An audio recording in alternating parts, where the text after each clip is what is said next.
সব তিনি দেখতে পান, সব তিনি শুনতে পান। সাত আকাশের উপর সিদরাতুল মুনতাহা, তার উপরে আল্লাহর আরশ, তার উপরে আল্লাহর কুরসি, সেখানে আল্লাহ তাআলা সমাসীন।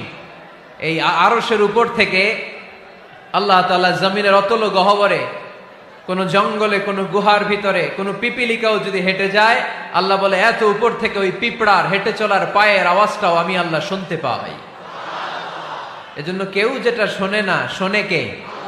কেউ যেটা দেখে না দেখে কে? কেউ যেটা পারে না পারে কে? আওয়াজ করে বলেন, আল্লাহ কি আমাদের কাছে না দূরে? আমার বাবা মা আমার যত কাছে। আরেক জায়গায় আল্লাহ ব্যবহার করলেন আকরাব, কাছে না।